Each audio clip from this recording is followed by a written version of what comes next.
At some point, we need to grow the hell up. Life is not fair. We don't know the relationships that the Mannings had with other owners. We don't know if they were coming off as respectable or respectful to the people that were going to be cutting them hundreds of millions of dollars in paychecks just to come play football for their organization. We don't know. We don't know, but we always jump to that low bar saying that is racial and all this other stuff.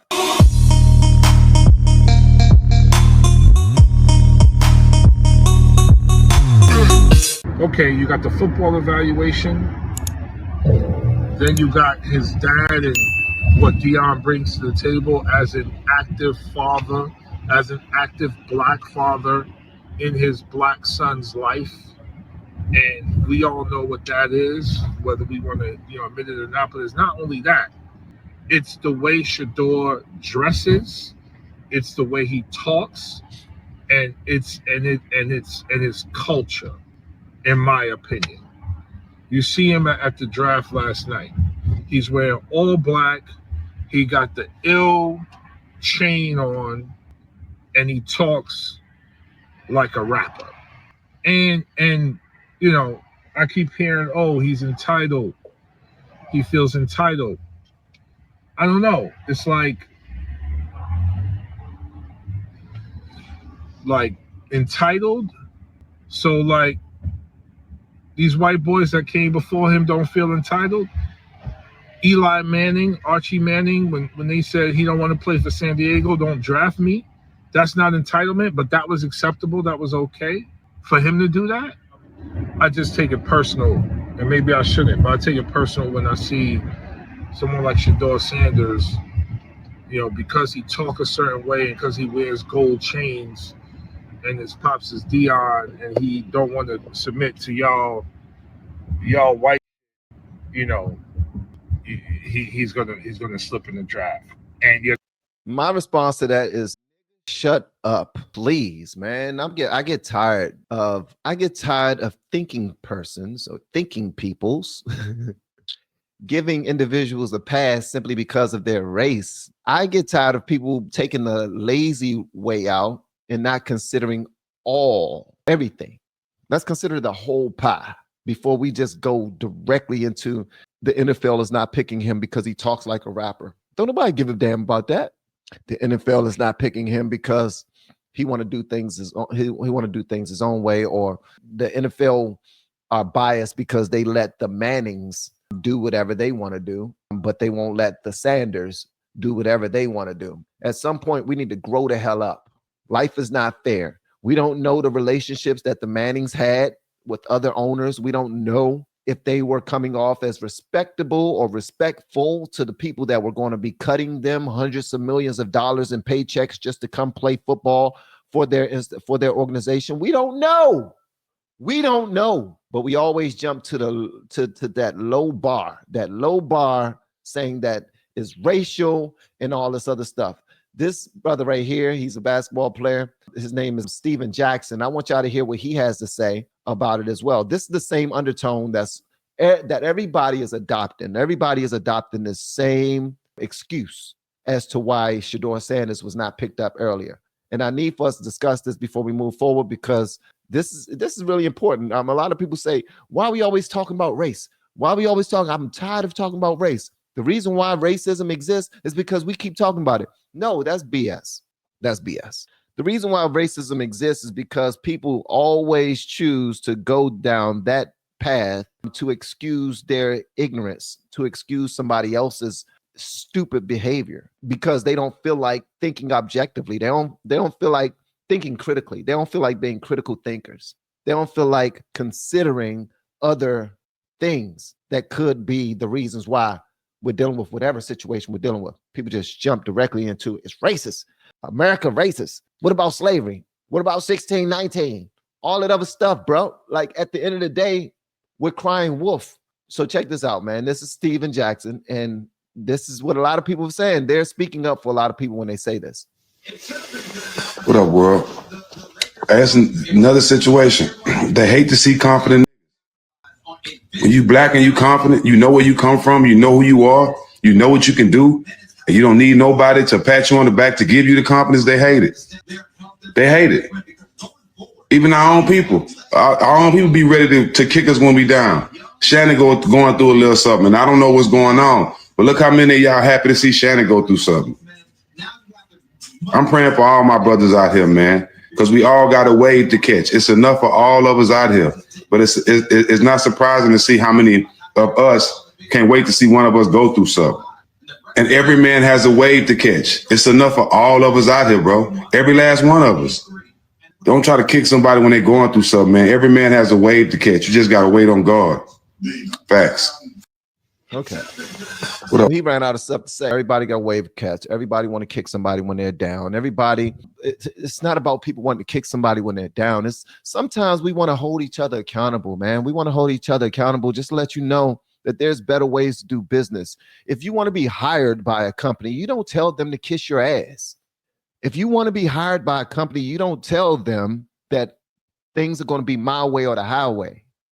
When you want to be hired by somebody and you know that your whole entire college career is an interview, that's how you're supposed to move. You're supposed to be respectful. You can be confident and respectful at the same time.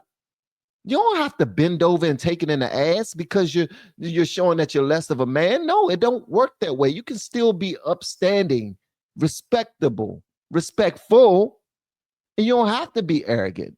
We have been helping people grow online. It has been absolutely amazing. We have helped many content creators get from zero to monetization in under 30 days. We even have a couple of these superstars who did it in 1 or 2 weeks. If you want to learn how to do YouTube, I don't care your age, I don't care what skills or talents you have, trust me, I can help you do it effortlessly. Just reach out to me with the word coach and we can get it done. One more thing, we have a YouTube course that I just now created. I'm extremely proud of, and a lot of people are getting so much from. Purchase that course and work with us. You can join our private Facebook group and our daily group calls, which is 3 to 5 days per week, and you can learn so much more than you've ever learned before. I can't wait to hear from you. Love you. Peace. You don't have to walk around blinging and I'm gonna be me all the time. No, you're not. Why do you have to be that? But then when the world responds based off of how you're acting or how you're performing, which are the same thing, they're acting and they're performing. They're really not when they're at home, they don't have all that sugar honey iced tea. When they're around their mom and they're out enjoying a family dinner with their siblings, they don't have on all that sugar honey iced tea. They don't have all of that bravado about them. Also, Steven Jackson, big dog, let me tell you this, man. Ex-basketball player. Him and Matt Barnes, they have their own podcast, kicking butt, bro. But even you are trying to look like a rapper with your video, man. Like soon as your video come on, you blowing smoke in the air. You trying to look like a rapper, bro. You trying to sound like a rapper. You blinged up. You like 60 years old, got earrings and you smoking J's and all that. Come on, bro. Like if you got something to say and you know that your voice means something, it weighs something, it weighs heavy in the Black community, then maybe the same way that Shedeur Sanders and Deion Sanders, in my opinion, should do, maybe you should present yourself in a way that will be more acceptable. Like it's not necessarily bend over. Nobody's telling you to change, but when you're having these conversations, you want to be heard. You don't want other things to disrupt what you're trying to say. And that's what a lot of people are doing, man. They're playing roles.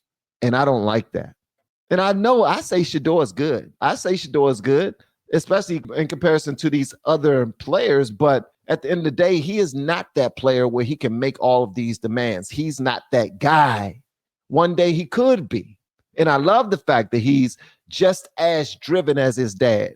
He's shining like his dad. But listen to what he says to these organizations that are considering hiring him. Trying to change the franchise or the coach that don't give me. So you should know history repeats itself over and over and over. And I've done it over and over and over. So it should be no question why NFL franchise should pick me. You think I'm worried about what critics say or what people got to say? You know who my dad is? They hated on him too. So it's like it's almost normal. Without people hating, it's not normal for us. So we like diversity. We like everything that comes with the name. That's why we are who we are. Hold on one If second. you ain't trying to change the franchise or the culture, don't give me. So in the beginning of his video, he says, if you're not trying to change the franchise or the culture, then don't get me. If you're not trying to change the franchise or the culture, then don't get me. All right? Don't pick me up if you're not trying to change the franchise or the culture. I don't want to hear it. That's what he's saying. If you're not trying to change, then don't hire me. So the NFL teams that are hiring new players, in my opinion, they have free reign to say, oh, it's like that. Okay. Well, guess what? There's 100 other kids coming through the draft right now. I'll pick one of them. I'll pick someone who won't give us a headache. I'll pick someone who won't be a prima donna inside of the daggone locker room. I'll pick someone who is a team player. I'll pick somebody who's not making it all about them.